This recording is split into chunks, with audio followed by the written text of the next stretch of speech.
So I will start with a welcome, and we're delighted that you all could make it tonight. It's a beautiful night.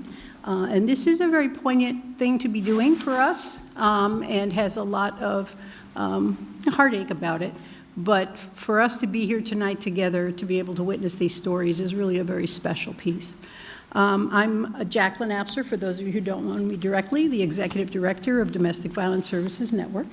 And we're very happy to have you with this evening. We are commemorating tonight 33 lives lost. There are 28 stories to be read, and 5 of them have 2 people who were murdered in that particular incident, and we will have 28 readers, and you will hear them. There'll be shorter versions of what's in your book, I'm happy to say, because it's not quite as onerous to read, but it's still a difficult experience for us to have. This is our 23rd Candlelight Vigil, and we're really grateful to the Lincoln's Council on Aging and Health and Human Services for us here. Abby Butt and Amy Reddick, they are our hosts, the director and the assistant director. They're our hostesses for this evening, and they've been extremely gracious to have us tonight in this lovely room. So thank you both very much for your help. Across the globe, there is substantial agony and heartache with tragic wars and horrific trauma, and for all that suffering in the world, we truly are heartbroken. But tonight we focus on a more personal terror and trauma of a very intimate nature, often behind closed doors and hidden from view.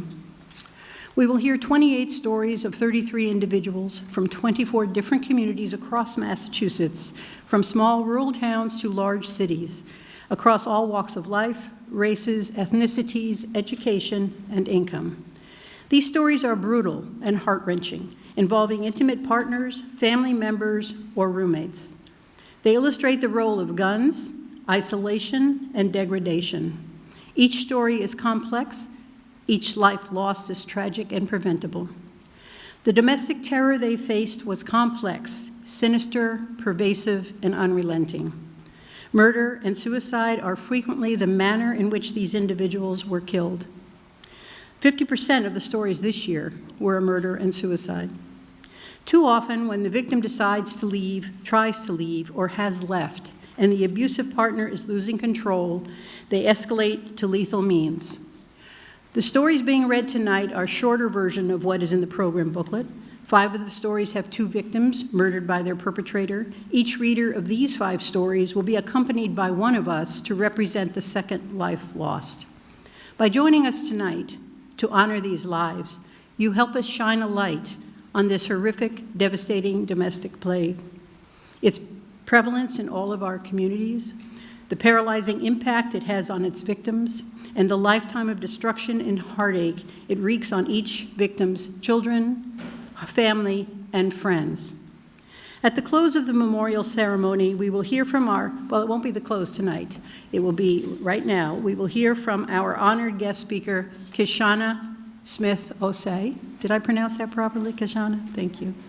Kishana is the founder and executive director of the Massachusetts Women of Color Network, empowering women of color and all women to be leaders in the movement against domestic violence and sexual assault. Kishana is a survivor of domestic violence and sexual assault herself, and brings a message of resilience, inspiration, hope to fight the darkness. And now I would like to welcome Kishana.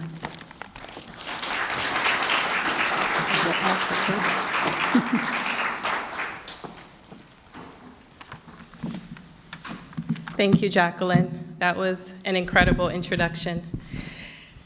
Good evening, everyone. Yeah. Thank you for being here with us this evening. This gathering as we celebrate and honor the lives of the 33 individuals lost this year. That number is profound. In 2023, we lost 22 people to domestic violence-related homicides and 19 people the year before. These numbers were reported in the Jane Doe, Inc.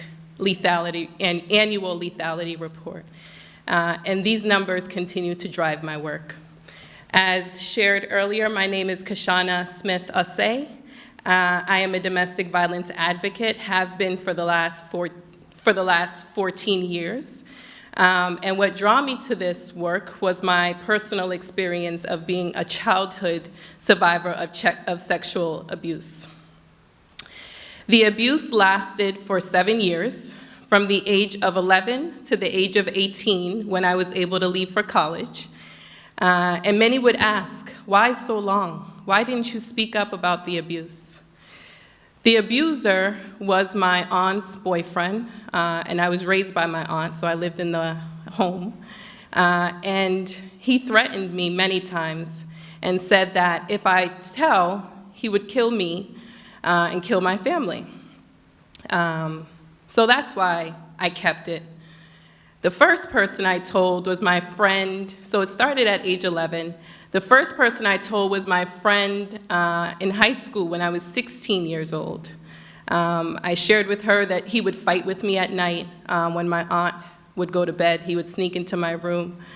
And it baffled me for many years how no one heard the ruffle and tuffle throughout the night. Until I became wiser and realized that my aunt may have heard it, but maybe she didn't feel bold enough or courageous enough to deal with the issue. Maybe she didn't have the words to say. Maybe she didn't have the cultural background to deal with something like that. Because where I'm from, what happens at home stays at home. And if we revealed this, it certainly would not have stayed at home. So, of the 33 names that will be honored tonight, my name could have easily been one of them. As we read each name tonight, we do so with reverence, each as a reminder of the strength and fragility of life. Each represents not just a tribute, but I hope a vow, that when we leave here this evening, we will continue to be active bystanders in our community, that we will be advocates, that we will be great at our jobs, because that's how we save lives. Domestic violence has various definitions. Some know it as a pattern of abuse, a pattern of power and control when someone is doing things to gain power over someone else. It takes many different forms. There's financial abuse, emotional abuse, physical abuse, use of someone's immigration status, use of children. Some examples include maybe a transgender person calls the hotline and says, I was just beaten at the train station, and I need support to create a safety plan. Another form could be a mom calling the hotline and saying that she's experiencing financial abuse. Maybe she doesn't name it that way right away. Maybe she says, my husband takes my paychecks and gives me $30 a week for allowance. Without money, there's not much that you can do. And so this tactic of abuse keeps the person in isolation, keeps the person wondering, if I leave, how will I care for myself? If I leave, how will I care for my family? And with these many instances of abuse, typically a crisis hotline is the first point of contact. Statistically in Massachusetts, by the time this event is over, another 302 people may experience domestic or sexual violence, and we have a role to play in crisis intervention, in healing, in caring for one another. Violence not only impacts the person, but it impacts their family, their neighbors, their co-workers. I want to share with you an instance where I was affected as a co-worker. So, this time of year last year, it was a Friday evening that I had a work meeting. I work with some consultants. We're creating a training curriculum on how to create culturally specific responses to violence. So we meet for our Friday meeting. We close from work. This coworker shared that when the workday was over, she was going to drop off some fruits to my house because she had them in abundance. So 8 o'clock, I texted nothing. Tried again at 10 o'clock, this wasn't like her. Reached out to get her again on Saturday and again on Monday. By Tuesday, I called others on the team and said, we need to figure out what has happened to our dear coworker and friend.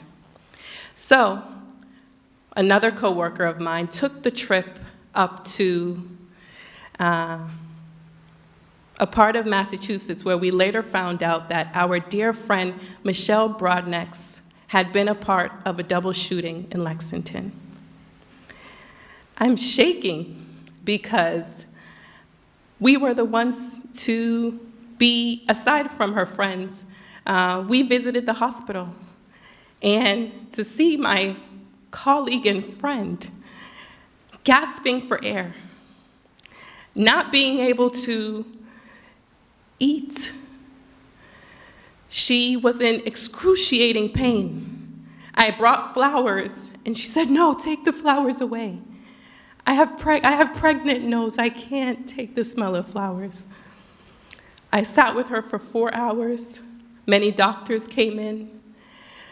Many social workers came in. She couldn't really talk well. She was gasping. She was in pain. Her feet were swollen. She had experienced 2 gunshot wounds, one to the abdomen, one to the knee. Her knee completely shattered. Why? Because when we left work on Friday, she went to Lexington to care for a friend who was recovering from a stroke. And while on that visit, the friend's son said something to her that was so awful. My friend turned and said, don't talk to your mom like that. Minutes later, she was in a pile of her own blood. How? It's madness. This family had reached out for services several times before. We have a role to play in that. Me, as a domestic violence advocate, me, as someone who answers hotline calls, I could intervene. The medical professionals, you have a unique role. You get an opportunity where you can have one-on-one time with someone. You can ask them, how are things at home? Are you safe at home? If you see cues, such as them feeling nervous, such as them being irritable, maybe their partner hasn't left the room. That could be a sign that this partner is intrusive and won't necessarily allow the person to have space by themselves. You, as the medical professional, can say, I need a moment to care for this person one-on-one. That could be a moment of breaking the cycle of abuse. Social workers, when you show up for your work each day, I know we don't do it for the money. So when you show up to work each day, bring your whole heart, bring creativity, because in a system where resources are so limited, we have to be creative. Bring your listening ear. Truly seek to listen to those you are supporting. Whether it's on a hotline call or one-on-one in your office, put your phone away. Listen. Make eye contact. Eye contact is a great way to build trust.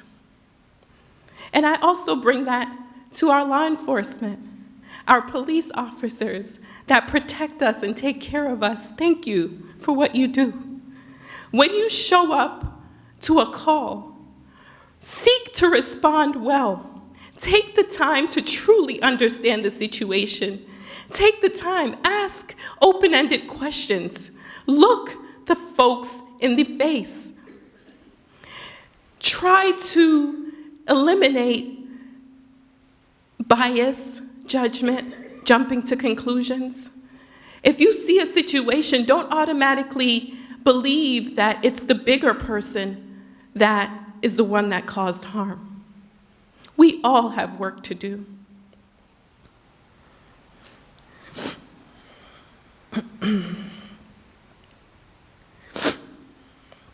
There are other ways that we could end the cycle of abuse. See, abuse thrives in isolation.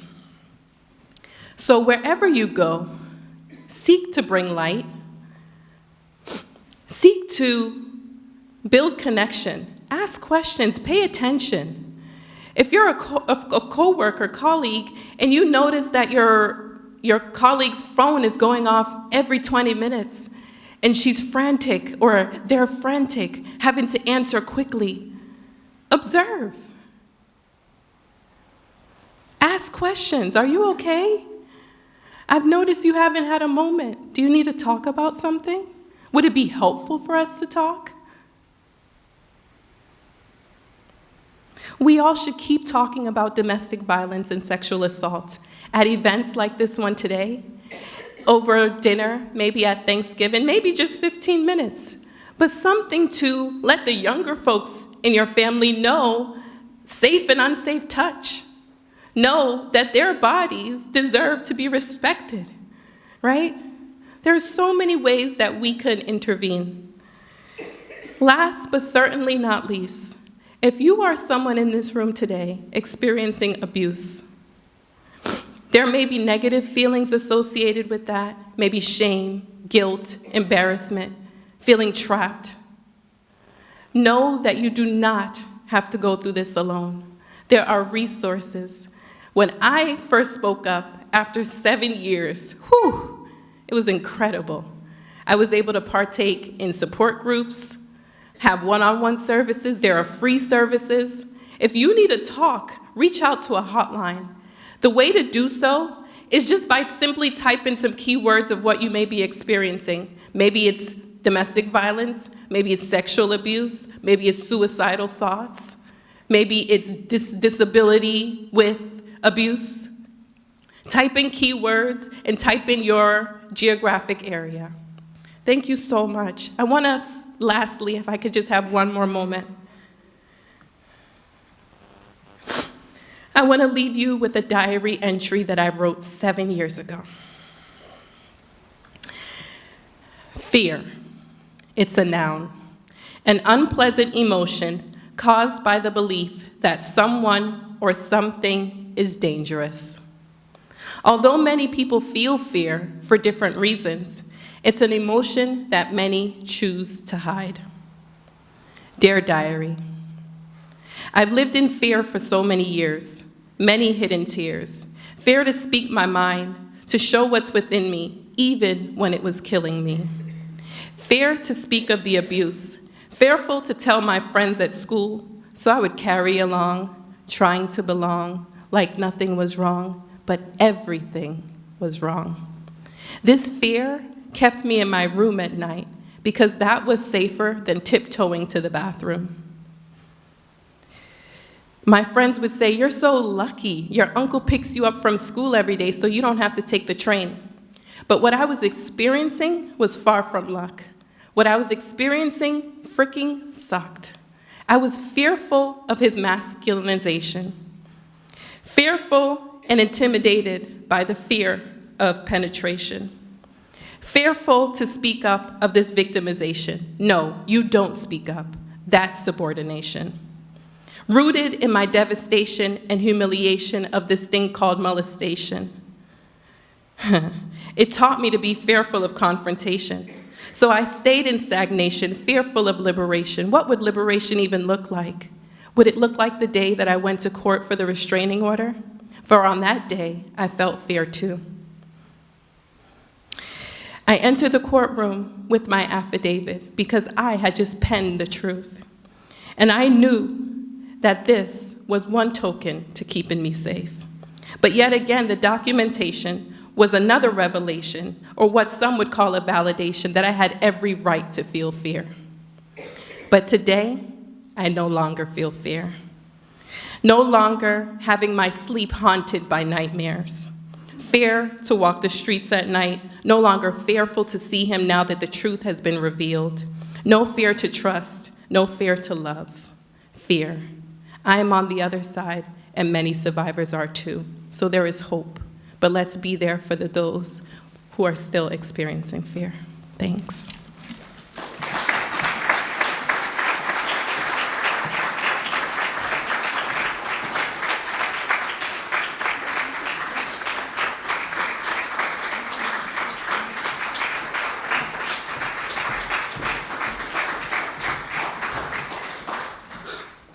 Thank you, Kishana. That was wonderful. Your poetry put me in mind of Amanda Gorman and typed the cadence. It was just beautiful. The concepts were wonderful. Thank you. Thank you so much. And again, I can't thank Kishana enough for a really wonderful, inspirational, powerful speech with good information for us and a really powerful story that you've experienced. Thank you again. And thank everyone else who is helping us pass out the story so that we're ready to go. And Sean is just delighted to be the very first person who will begin our stories for us tonight. Sean?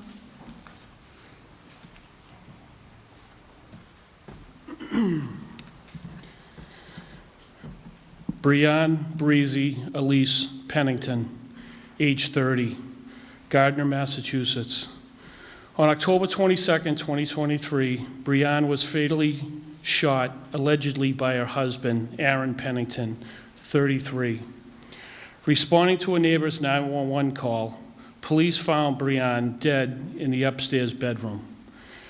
Video surveillance showed Pennington driving away from the home. The couple's 4 children, aged 2, 5, 7, and 9, went to the neighbor's home to ask for help, saying their mother was crying and they couldn't find their father. Pennington is a U.S. Air Force veteran who reportedly had a history of mental health issues and previously threatened suicide. Police said the couple had been having marital difficulties and Breanne had been planning to move to Texas with the children. Pennington has still not been found. Her obituary called Breanne a glistening star in many people's lives. Her 4 children were the lights of her life. Breanne's large extended family remember her as an intelligent, loving, kind, happy-go-lucky girl who always had a contagious smile on her face. Knowing her was like knowing what it would be like to know warmth and light in the form of a person.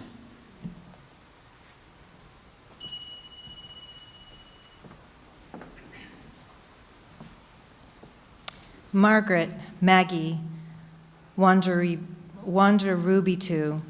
age 31, Whitman, Massachusetts. On November 1st of 2023, Margaret was brutally stabbed to death, allegedly by her boyfriend, Kevin Kandenthe, 40. Margaret was reported missing by her family. 2 days later, her body was discovered by police in Kanjenthe's car, left at the airport. Kandenthe fled to Kenya and evaded arrest for months before being apprehended in Nairobi. Kandenthe was extradited back to Massachusetts in September of 2024 and charged with first-degree murder. His ex-wife said he only married her for her immigration purposes and had been prone to jealousy and violence. Margaret's mother indicated that Margaret had been trying to end her relationship with Kandenthe. Margaret and her family moved to the U.S. from Kenya in 2007. She earned her nursing degree from Curry and worked for a nonprofit serving individuals with developmental disabilities, substance abuse issues, and behavioral health challenges. Margaret was full of life. She loved to travel and enjoyed spending time with family and friends. We have lost a beautiful girl that we all loved, quite a treasure to us. Margaret's cousin said, quite a happy person in and outside. Today we remember her kindness, her generosity, her smile, and her infectious laugh, which lit up every room she entered. We remember the hole left in the lives of too many because our Maggie was taken from us far too soon.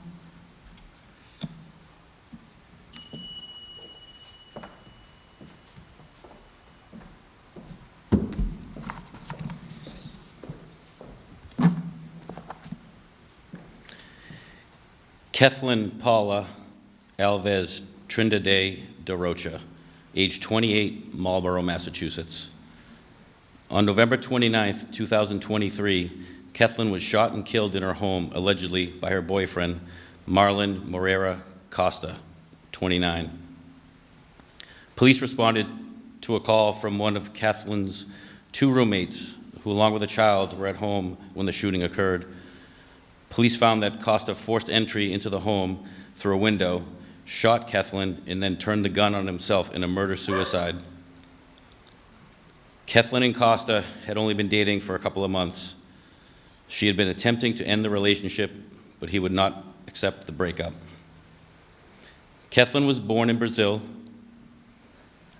Might need a little more light, excuse me. Someone have the light?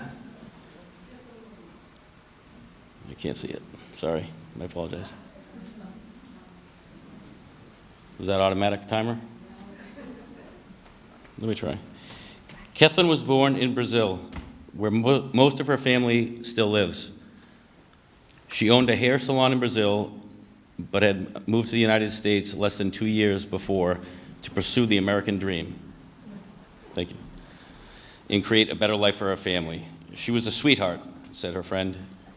Kathleen was the breadwinner for her family, particularly for her mother in Brazil.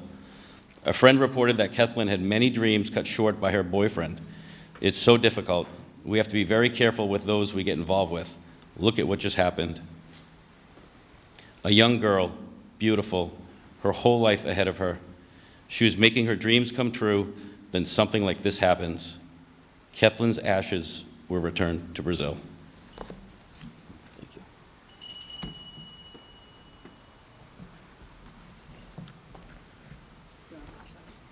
No, fine. Thank you. Stephanie Marie Beatty, age 22, Brockton, Massachusetts. On December 8th, 2023, Stephanie was shot and killed, allegedly by her ex-boyfriend, Gelson Fernandez, 29. Police responding to a 911 call found Stephanie dead in her car. Fernandez was discovered nearby with a seemingly self-inflicted gunshot wound. He was transported to a hospital for treatment, but later died of his injury. According to her obituary, Stephanie's tragic murder is a cautionary tale of the dangers women face when taking the final steps to leave their abuser. She finally found the courage to put a stop to the control and the abuse she suffered for years. And just as she could see the other side, her life was snuffed out by a violent monster who refused to let her go. Stephanie was from Norwich, Connecticut. In college, she studied early childhood development, and her greatest joy came from her employment at a daycare center with the children she adored. Stephanie also loved animals and outdoor activities. Among her favorite hobbies were singing, sewing, cheerleading, reading, and watching TV with her mom. Her obituary describes Stephanie as ethereal, a vibrant light in the lives of all who knew and loved her, as a ray of sunshine whose main objective was to make those around her smile and see the joy in life.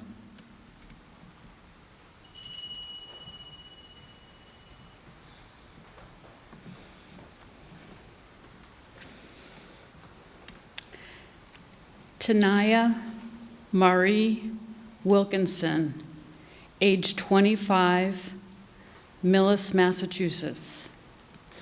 On December 17, 2023, Tanaya was fatally shot, allegedly by her boyfriend, Michael Fisella, 32, when he also shot himself. A Millis town worker found both bodies near a vehicle on a remote road, dirt road, near the South End Pond and the town well. A gun was found beneath Fischella's body.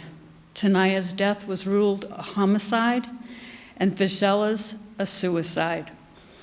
A nature lover, Tanaya, known as Naya, had recently begun her dream career as an arborist. She was also a talented writer who was finalizing the final draft of a novel. Even though her own most profound struggles, her friend said, even through her most profound struggles, her friend said, she was always there to lend a listening ear, a carefully chosen song, and whatever support she could provide to those she loved. A wise, kind, funny, edgy, and compassionate person who cared deeply about the people she loved. Her older brother, described her as shy, but fiery and bold, his closest friend, and a loving soul. In her last few weeks, she called me every day. I knew it was a sign that she was ready for a change and was reaching out. But she didn't want to abandon what she had built and was hesitant to leave. If only we had acted with more urgency. If only we had known the danger she was actually in. Though I wish I could have been there to protect her or even take her place. The best thing I can think of is to honor her memory and keep her in my heart.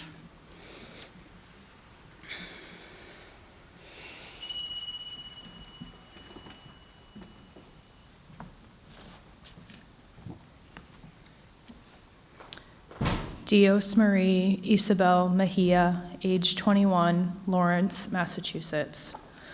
On December 25th, 2023, Dios Marie was stabbed to death, allegedly, by her boyfriend, Santana Guerrero Temporo, 53. Following up on a request for a wellness check, police found Dios Marie dead from an apparent homicide in the basement apartment the couple shared. Dios Marie's father had cautioned her about the age difference and about Guerrero Temporo's controlling behavior. The family noted that Dios Marie had stopped posting photos on Facebook and that her calls had become less frequent since she began her relationship with Guerrero Temporo. Her mother said she last spoke to Dios Marie after midnight on Christmas Eve. She was crying and told her mother how much she loved her and missed her children. The family believes Dios Marie was trying to leave Guerrero Temporo. Her suitcase was already packed with all of her clothes. Guerrero Temporo was arrested in Texas on December 29th and may have been attempting to flee to Mexico. The year before, Dios Marie, a native of the Dominican Republic, moved to Massachusetts, where her father had been living since 2003.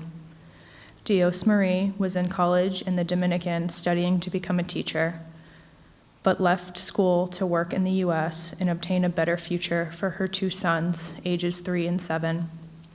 Dios Marie's children are living in the Dominican Republic with her mother, who described Dios Marie as a happy person who cared deeply about her boys.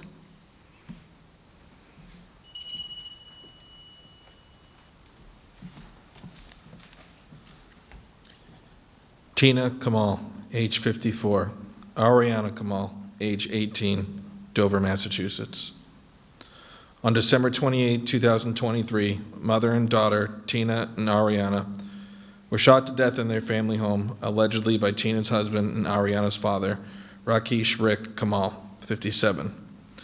Kamal was also found dead at the scene with an unregistered gun near his body.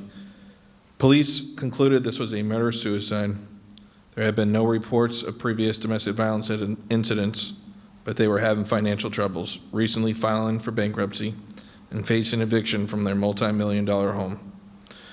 According to Tina's brother, Tina and Ariana were unaware of the family's financial problems. Neighbors said the family was polite, but very private.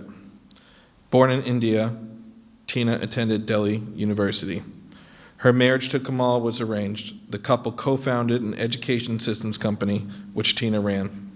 She was an active volunteer with the Red Cross and president of the Upper School Parents Association at Milton Academy, which Ariana attended. Tina did it all. You name it, she was involved, said the association's vice president. Milton Academy's statement called Tina a committed and caring advocate for both parents and students. Ariana, known as Aria, had recently graduated from Milton Academy. She was known as a sweet, smart, kind young woman. A freshman at Middlebury College studying neuroscience, Aria enjoyed reading poetry, had a passion for music, and was a member of the college choir. Described as a brilliant student and an amazing singer, a friend said Aria was finally finding her people at college. The last few months of her life were the happiest she had been since I knew her.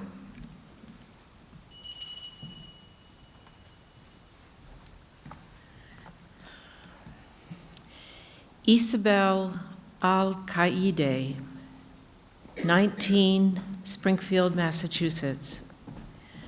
On January 21st, 2024, Isabel was shot allegedly by her boyfriend, D'Angelo Aponte, 18. Following a call for immediate assistance, police responded and found Isabel inside a car with a gunshot wound. They rushed her to the hospital where she died. Aponte was found dead of self-inflicted wounds a few hours later at another location.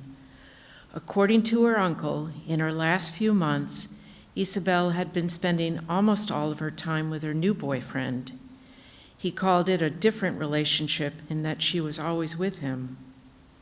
Isabel, known as Izzy or Isa, grew up around her father's auto mechanic shop and pursued auto mechanics in school, graduating from Roger L. Putnam Technical Vocational High School in 2022. She also enjoyed nature, music, and art. Part of a tight-knit family, her uncle called her Isabel, the glue of her extended family, who always pushed them to spend time together. Everybody was drawn to her, he said, and she was very intelligent, very sweet, and spontaneous. Friends called her Isabel, loving, outgoing, and quick to laugh. Her mother said Isabel was a ray of light in our lives, a compassionate soul with an infectious smile and a heart full of love. She was a selfless, humble, sweet young woman. She was a loving daughter, big sister, and friend.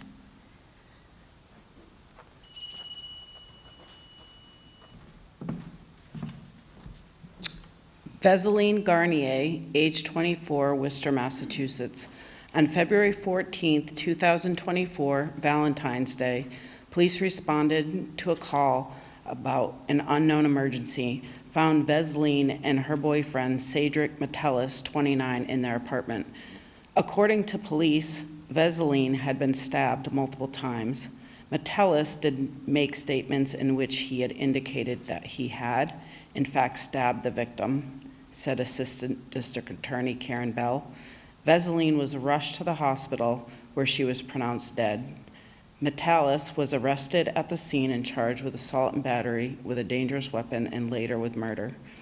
Neighbors reported that they heard the couple, who had only recently moved into the apartment, arguing in Creole sometimes, and had heard from the landlord that they had been fighting. "It's really sad," one neighbor commented. "I think she had just gotten to this country to come and work. It's terrible," said another. "Valentine's Day is supposed to be a day to celebrate a couple like a sweetheart and everything like that."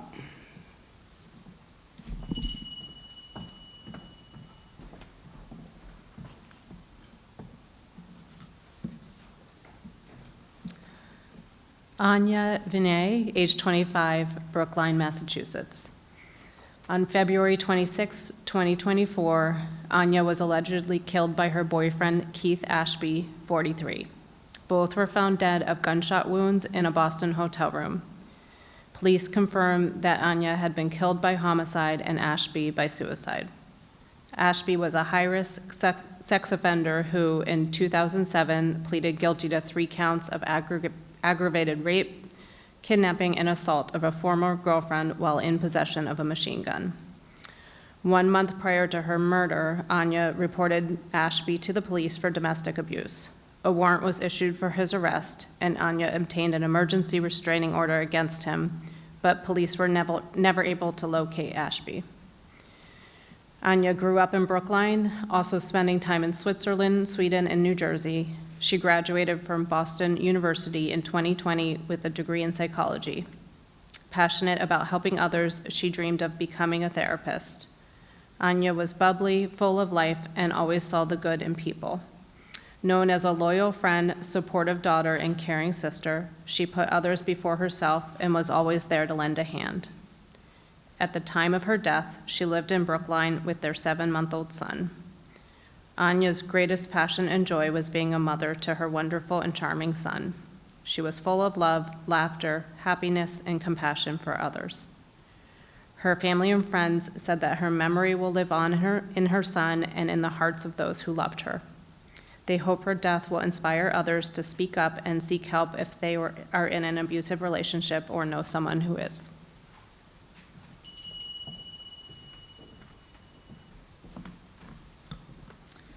Christine Ruth Mello, age 56, Weymouth, Massachusetts. Christine's body was found in the basement of her home on April 1, 2024. Last seen in late February, she was reported missing by her cousin on March 30th. Investigators believe Christine had been dead for quite some time. Her death was investigated as a homicide.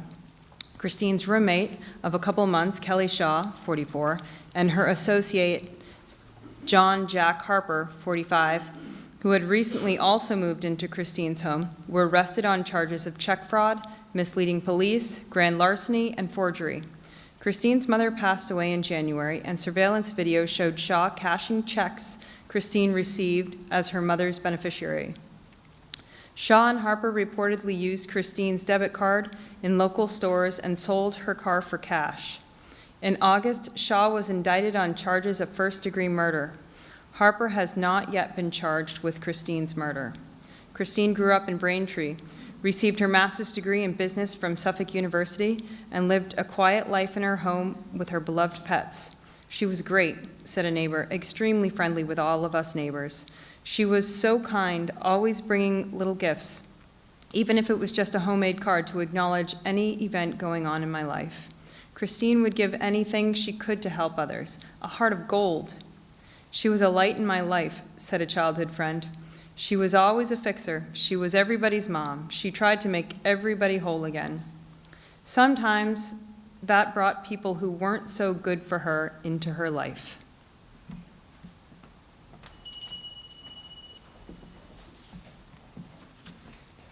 Lauren Molino, age 24, Haverhill, Mass.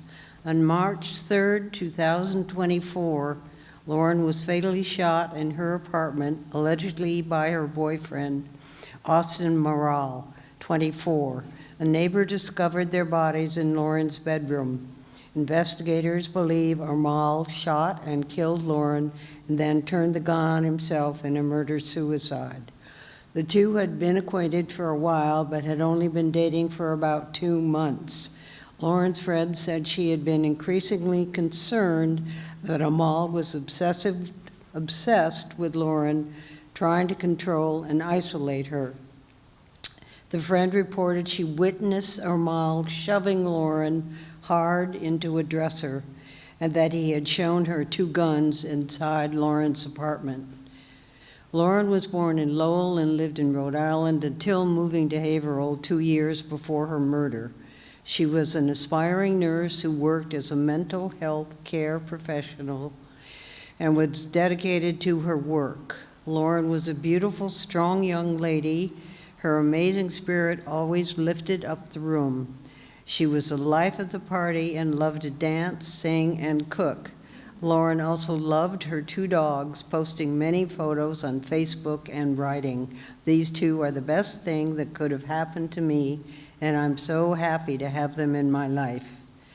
My sunshine doesn't come from the sky, but comes from the love in my dog's eyes." Her cousin described Lauren as a strong, goofy, and independent. Lauren's brother called her such a bright light in this world, tough as nails, sharp as a tack, loyal to a fault, and as beautiful as a bouquet of flowers. I will never understand the senseless act that took you from us.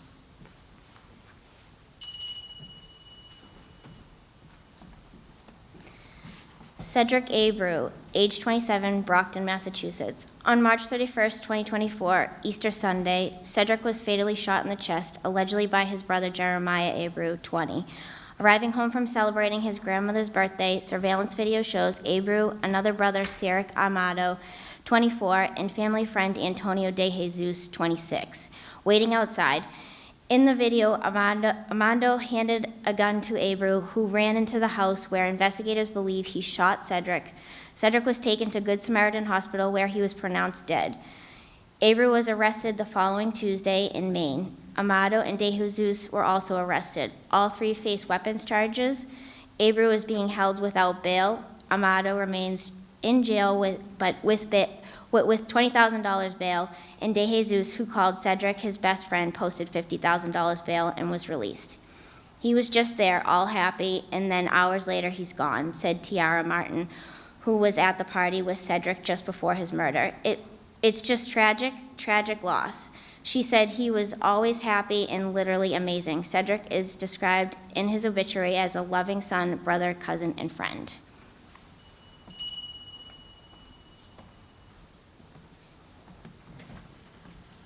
Sharon Trowers Brown, age 56, Brockton, Massachusetts. On April 2nd, 2024, Sharon was shot multiple times and killed in the driveway of her home, allegedly by her husband, Carlos Brown, age 61.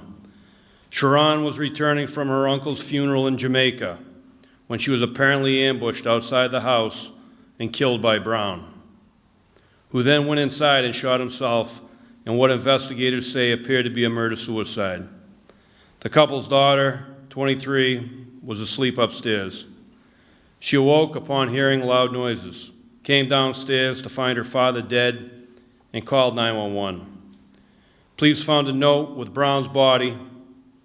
DA Timothy Cruz said there was a history of domestic violence, calls to the home, and that Sharon had a restraining order against Brown 20 years prior.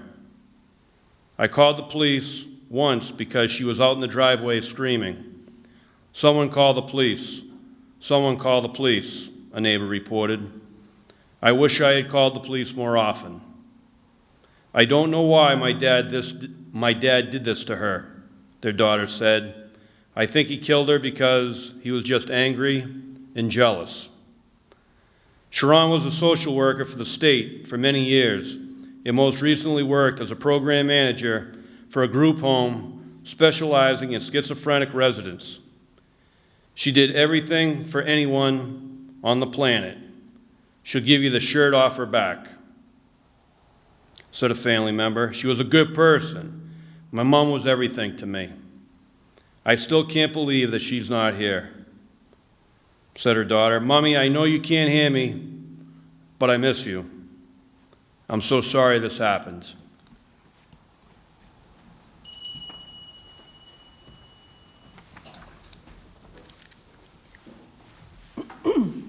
River Nevaeh Rose Goddard, age 17, Stowe, Massachusetts.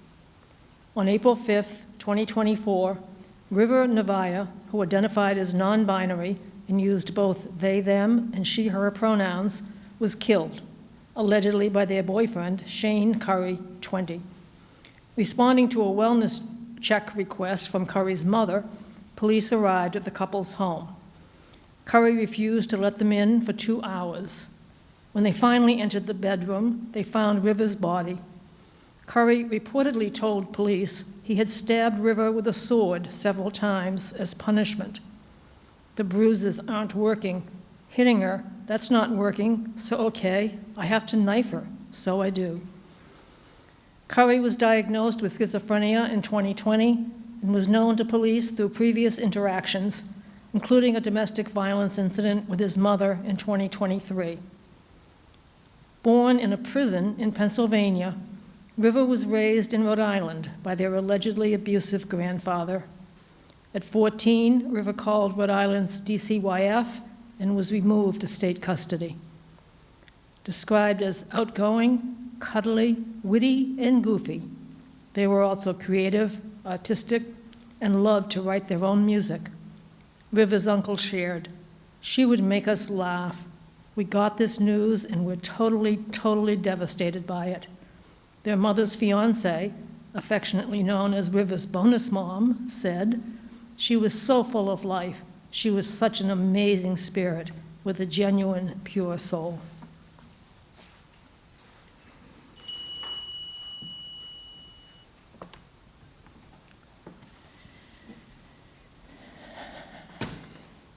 Yael Guardado Prudencio, age 3, Chelsea, Massachusetts. On April 7th, 2024, Police found Yael deceased in his home. His mother, Jennifer Prudencio, 25, was charged with involuntary manslaughter and reckless endangerment of a child. The DA stated that Yael suffered from a seizure and hemophilia. In the days prior to his death, Yael had been vomiting blood, fell while having a seizure, and had a facial wound which was not properly healing. Prudencio reportedly sought medical care for Yael twice that week. Saturday night, April 6th, Prudencio went out to a bar even though Yael was still vomiting and appeared pale. She left Yael in the care of his older siblings, aged 7 and 8. Sometime that night, the 8-year-old texted Prudencio expressing concern about Yael and sending her a video of him. Prudencio responded that she would be home soon and then slept over at her boyfriend's house. When she finally returned at 10 a.m. the next morning, Yael was dead. Yael's father called him a bright, happy, sweet boy who was lost too soon. His family is grieving the loss of their beautiful baby boy. Yael's great aunt said in Spanish, "I just know that my nephew is very sad, very upset by the loss of his son, and for us, it hurts a lot. It was like a pail of cold water fell on us, and we did not expect it."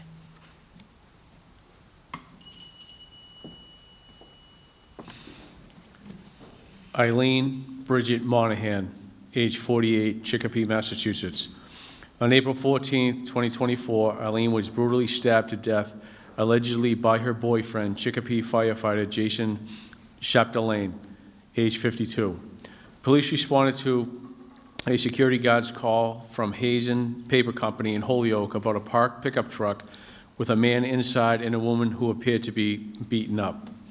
In what police determined to be an attempt to take his own life, police found Chapdelaine unconscious with a belt tied around his neck attached to the handle of the vehicle.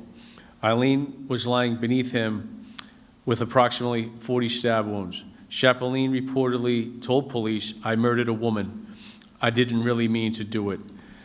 The daughter of Irish immigrants, Eileen was extremely proud of her heritage, loving Irish music and culture. A decorated high school basketball and soccer player, Eileen coached and officiated youth girls sports. She enjoyed running, hiking, cooking, and gardening, and she passionately supported research to find cures for cancer and Alzheimer's. For years, Eileen worked as chief of staff to State Representative Joseph Wagner. Recently, she was the executive assistant to Hampden County Sheriff Nick Cocci, who said in a statement, "Eileen was not only loved and valued colleague, but she was also a dedicated and generous person who meant so much to so many, especially her kids. Eileen was truly a rose in a world of thorns." A family member called Eileen beautiful, funny, so giving. She loved her family more than anything else in the world.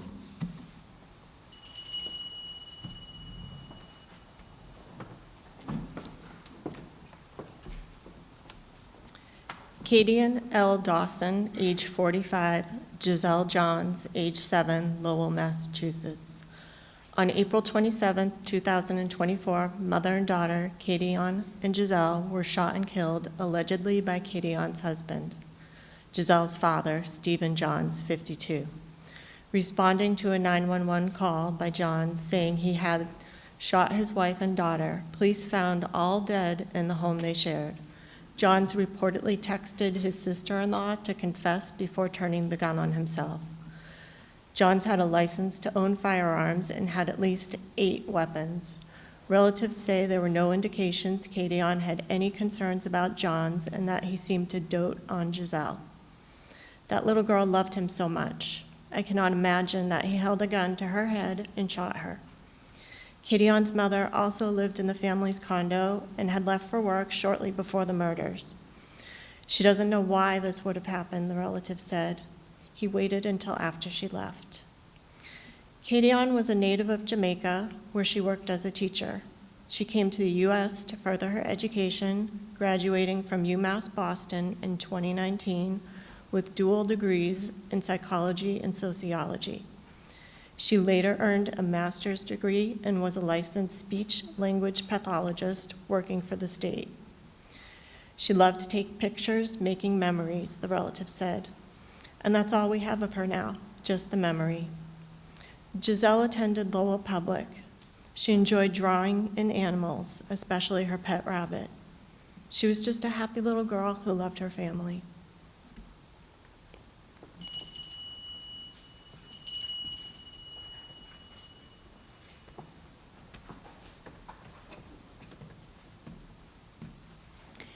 Christina, age 16, Acton, Massachusetts. On May 31st, 2024, a teenager identified only as Christina was allegedly abducted and fatally shot by her stepfather, Giuliano Santana, 49. In 2021, Christina accused Santana of repeatedly sexually assaulting her since she was 11 years old. He was arrested and arraigned on 6 counts of aggravated child rape, but was released on bail, ordered to wear a GPS monitoring device and stay away from Christina and anyone under 18 years old. Having been rescheduled several times, his trial was still pending. Christina's mother helped her obtain a restraining order, which was still active at the time of her murder. In the restraining order affidavit, she stated she feared for her daughter's safety. I also fear for my safety because I realized I do not know this man, and based on the situation, I do not know what he is capable of, unquote. Santana abducted Christina while she was walking home from school. She reportedly called her sister from Santana's car, telling her about the kidnapping. Her sister then called the police, who used the GPS tracking device to track Santana. They found his car in a parking lot near Christina's home. Their bodies were inside. Christina dead of apparent homicide and Santana of apparent suicide. Christina was described as bright and full of life. She excelled at science, dreamed of going to college, and had just started driving, excited about taking another step towards independence. Her family are grappling with the loss of their beloved sister and daughter, trying to comprehend the dramatic events that have shattered their world. There are no right words to express this tragedy and never will be. The whole community is devastated. We are all struggling to cope with overwhelming grief and trauma. Christina's loss leaves a void that can never be filled.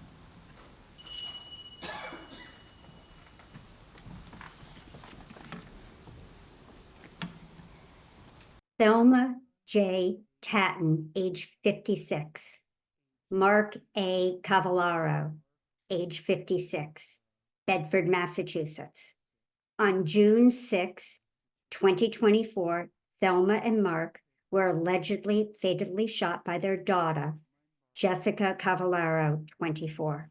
That morning, Cavallaro came home from work unexpectedly, claiming she had a panic attack. She told her boyfriend's parents, with whom she was living, that she was going to breakfast with her parents, who were waiting in their car out front. After allegedly shooting Thelma and Mark, Cavallaro returned to the house and confessed her actions. Thelma was pronounced dead at the scene. Mark died of his injuries at the hospital.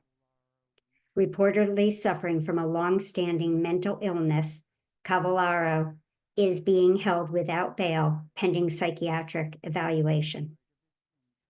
Thelma was a well-respected 36-year employee of the Massachusetts Medical Society. Known as a happy and outgoing person who loved to laugh, she enjoyed traveling, camping, going to the movies, and spending time with family and friends.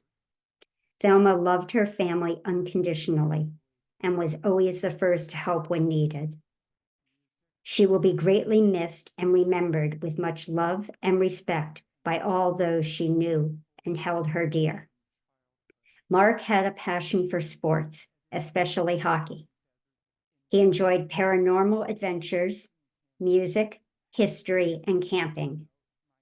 Mark dealt with anxiety and bipolar issues from childhood and credited the Edinburgh Center in Bedford with teaching him, quote, how to feel better about myself in a realistic and positive way, close quote. Mark helped others at the center, including teaching guitar lessons. He was to be honored at the Edinburgh Center for all his contributions to their community as a Shining Star recipient on the day he was killed. Thelma and Mark were beloved and steadfast partners for 26 years, sharing many interests, including exploring flea markets, yard sales, and coin bottle shows, and attending concerts together. Neighbors remembered them as a kind and friendly couple.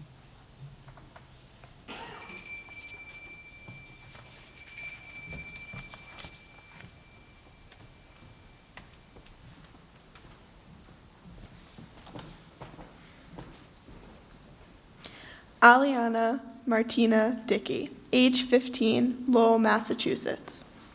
On June 14, 2024, Aliana was shot and killed hours before her 8th grade graduation, allegedly by her boyfriend, Trevor Beatty, 21. When Aliana did not show up for her graduation ceremony, her concerned family began to look for her. Aliana's grandmother found Aliana in her bedroom with multiple gunshot wounds.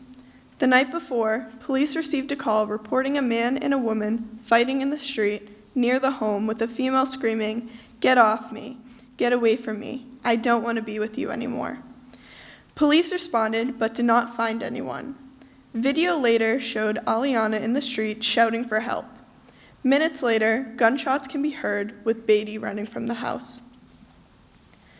Aliana told family and friends Beatty was abusive, using threats and physical violence. 2 days before her murder, Aliana confided that Beatty had threatened to shoot up her house, saying, "I'm going to kill you. I'm going to kill your grandma."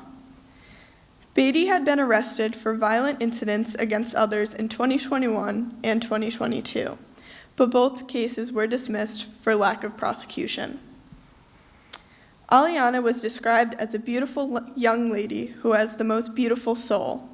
Her friend said Aliana had a passion for music. It's our therapy. Another friend called her a really positive person. If I'm down, she'll bring me up. Aliana was excited to enter high school and wanted to do bright things in life. "My worst fear has happened," Aliana's father wrote on Facebook. "Losing a child, I wouldn't wish this pain on anyone."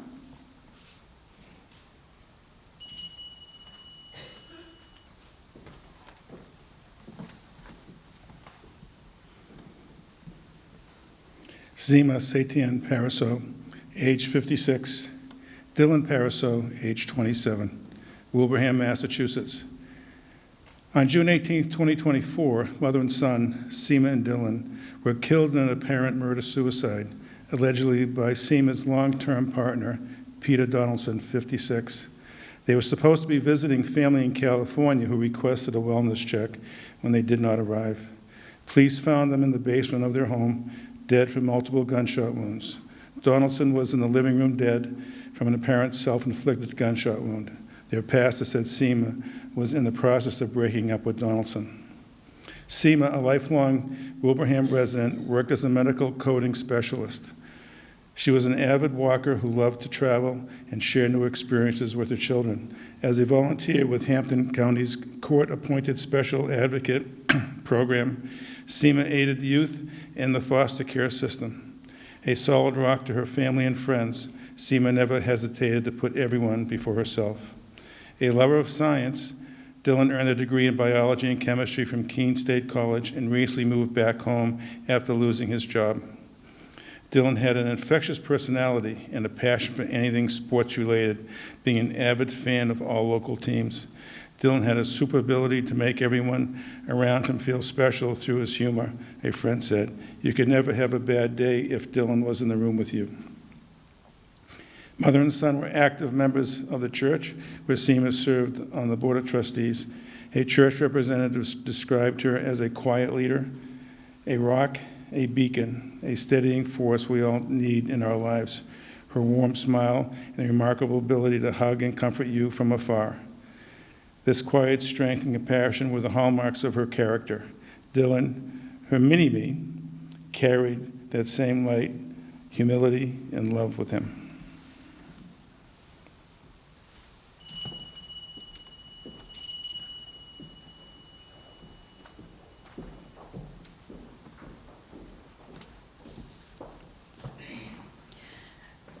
Brianna E. Welsh, age 25, lived in Lynn. On July 30th, 2024, Brianna, 3 months pregnant, was stabbed to death in her home, allegedly by her ex-boyfriend's brother, Zachary Vozella, 26. Police responded to a wellness check request from Brianna's mother and found Brianna dead from multiple stab wounds. Earlier that day, Brianna's ex-boyfriend, Brendan Vozella, had reportedly punched her in the stomach and was arrested on domestic violence charges. Brendan Vozella was in police custody, while his brother Zachary Vozella, who had been staying with the couple, allegedly went to their apartment and attacked Brianna. Brianna was born and raised in Harwich and was a graduate of Monomoy Regional High School. Her passions were her family, friends, photography, collecting crystals, traveling, music, and shopping. She worked as a salesperson for professional sports games and was known as a generous, loving, funny, and compassionate soul. She was one of my favorite people, tough and brave, but sensitive and vulnerable on the inside, Brianna's former teacher wrote. She was funny, loyal to her friends and those that she loved, intelligent, curious about things, and always open to new ideas. Brianna was looking forward to finding out the sex of her baby that week. All she ever wanted was to be a mom, a friend said. She took care of all her friends and was there when anyone needed her. She's always been there for me. We are all lost without her. She was a bright, shining star that went out before her time.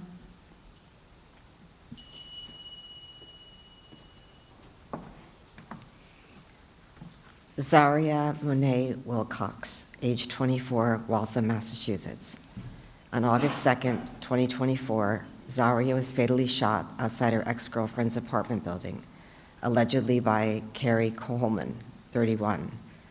Surveillance video showed an altercation in the parking lot involving Zaria Holman and Zaria's ex, Melanie Williams, 30. The video shows Williams striking Zaria. Zaria's family said there had been other violent incidents between Williams and Zaria early in the year that weren't reported to police. Ballistics matched the bullets to a gun owned by Holman. Zaria's sister said Holman often aggregated Zaria, going to her house and throwing her clothes outside. Holman was charged with murder, and Williams was charged with assault and battery on a family or household member. In court, the ADA characterized Williams and Holman as co-conspirators. Zaria was well known for her academic abilities, athletic talent, and independent streak. A talented and enthusiastic basketball player, she was a scholar athlete at Putnam Science Academy in Connecticut. Zaria also loved cooking, music, dance, cheerleading, family trips to Cape Cod, and spending quality time with her siblings and extended family. Zaria shared a special bond with her big sister, who described Zaria as an amazing person. Anytime you needed someone to cry to, someone to talk to, she was there. She was an amazing auntie to my son. She always wanted to see a smile on your face.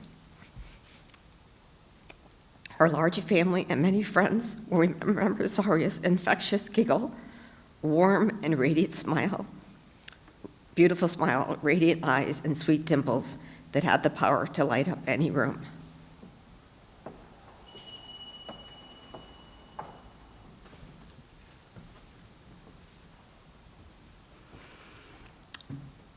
Anna Maria Martinez, age 58. Sergia Acosta, age 76, Worcester, Massachusetts. On August 24th, 2024, Anna and her mother, Sergia, were stabbed to death in Sergia's home, allegedly by Anna's boyfriend, William Rodriguez, 59. Family members found their bodies. Police also received a call about a heated argument between Ana and Rodriguez, with him accusing her of cheating. Ana had just learned that Rodriguez had been convicted of manslaughter in the stabbing death of his estranged wife in 2007, serving 15 years in prison. My grandma and my aunt found out a couple of days before the murder, and they confronted him. My aunt didn't want anything else to do with him, said Ana's niece. The family believes Rodriguez attacked Ana with a knife, and Sergia intervened to defend her daughter.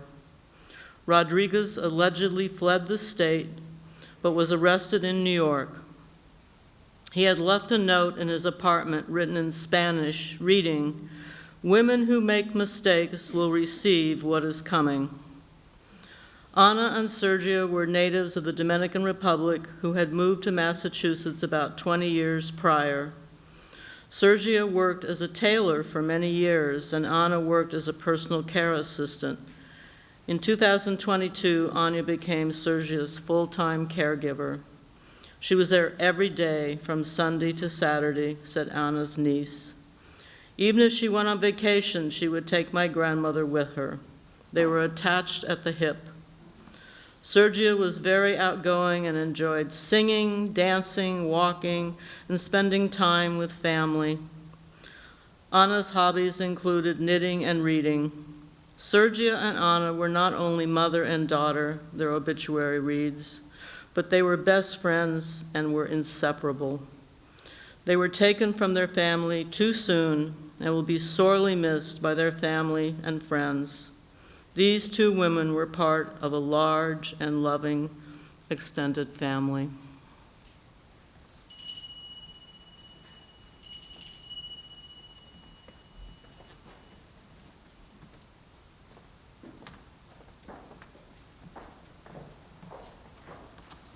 Carol Flage Burgos, age 37, Lawrence, Massachusetts. On August 31st, 2024, Carol was allegedly killed by her neighbor, Christian J. Montero, 35, who was described as a close friend. She was reported missing by her 9-year-old daughter, who called Carol's mother, saying she was scared because she hadn't seen her mother in hours. Surveillance video showed Carol making the sign of the cross before going into Montero's apartment and never coming out again. 2 hours later, the video showed Montero leaving his apartment, pushing a wagon that appeared to be full of clothes. At the same time, cell phone data showed Carol's phone moving away from the building. Police tracked Carol's phone and discovered her body at a conservation area in Haverhill. He was charged with murder, witness intimidation, and misleading police. Carol was known as a very caring, kind, and warm-hearted individual. She worked as a home health aide for Best Home Healthcare, Inc., and was well-liked by her patients and colleagues. The moment that she walked into this office, she would light up the room, said a coworker, always with a bright smile. I'm devastated, frustrated, angry. It's a mix of emotions, honestly, because of having lost one of the good people, a good mother, a good friend, a good employee. Her sudden passing leaves a deep void in the hearts of her family, friends, and community.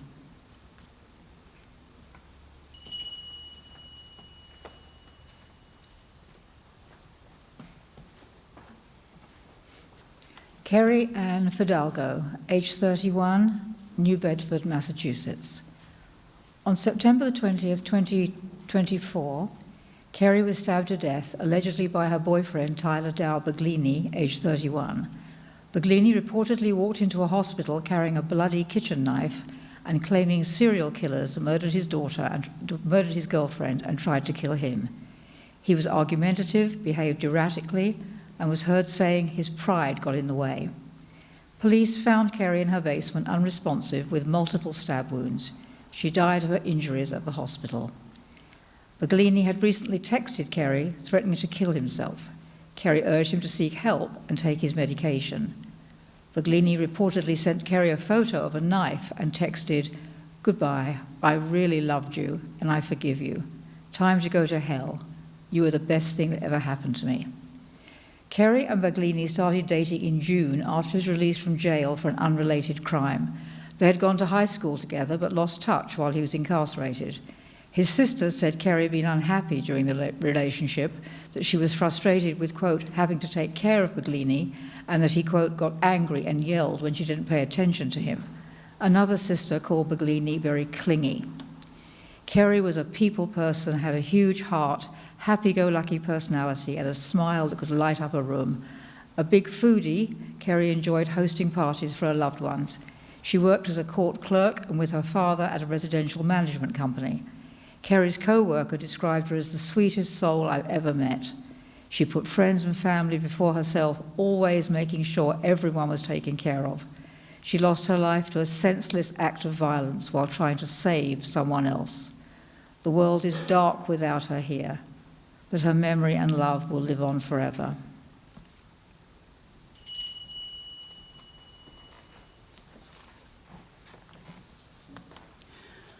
Maria Teresa Mayancella Loja, age 32, Milford, Massachusetts. On September 16th, police responded to a 911 call about a woman screaming for help. Arriving at the apartment, first responders found Maria with several stab wounds. She was transported to the hospital in critical condition, where she underwent surgery but died from her wounds a week later on September 22nd. Police also found the body of Maria's husband, Luis Osvaldo Guaman Loja, 34, in the basement of the couple's home. He had a single stab wound to the chest and was pronounced dead at the scene. Authorities are describing this as a domestic violence incident. There were no previous reports of law enforcement being called to the home. Maria is survived by her 4 young children, ages 5, 7, 10, and 14. The children were at school at the time of the incident and are now living with family members.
Remember me, author unknown. To the living, I am gone. To the sorrowful, I will never return. To the angry, I was cheated. But to the happy, I am at peace. And to the faithful, I have never left. I cannot speak, but I can listen. I cannot be seen, but I can be heard. So, as you stand in a vast forest, listening to the trees, remember me. And as you wander through a meadow, gazing at the stars, remember me. And as you stand upon a shore, looking at the swirling sea, remember me. As you look upon a flower and admire its simplicity, remember me. Remember me in your heart and in your thoughts, the times we loved and the memories of the time we shared, the times we cried, the times we struggled, the times we dreamed, and the times we laughed. For if you always think of me, I will have never gone.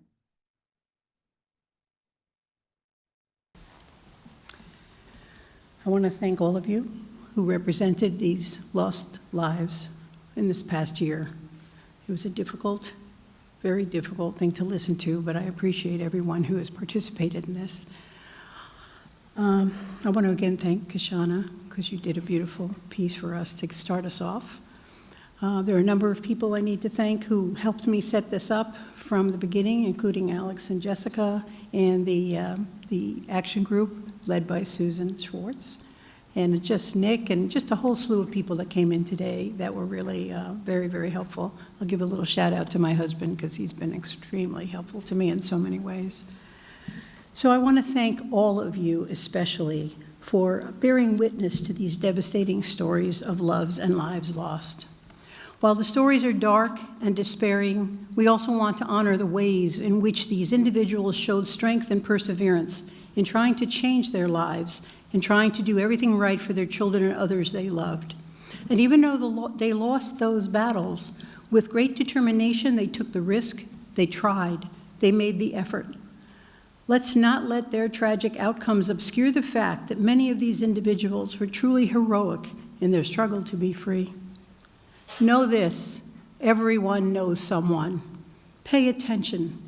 Listen without judgment or blame. Do not try to fix it for them. Do not demonize the abusive partner. Spend quality time without expectation. Offer genuine praise when you can. Learn about resources such as DVSN to suggest if they are ready. The choices and actions must be theirs to make at a pace that works for them. Remember, everyone knows someone. Again, I thank you and honor with you being here today, honoring these 33 lives. And we have a little diversion because we have a guest. Marion, is she still here? Our Middlesex District Attorney, Marion Ryan, tried to stop by tonight, and she made it because she's got a few things on her plate, to say the least. So I want to thank you, Marion. I don't know if you wanted to say a word or two before I let people have wonderful food that we have planned for them. It's a good place to be. Yeah, you do. Food, conversation, and connection. Okay, all right. Well, thank you, everyone. We have food. We have Tori, the wonderful Tori, who's going to help us. She set everything up for us back there. And again, I can't say enough for all of you to be here tonight. This is quite a wonderful showing. I appreciate your time and your effort. Thank you.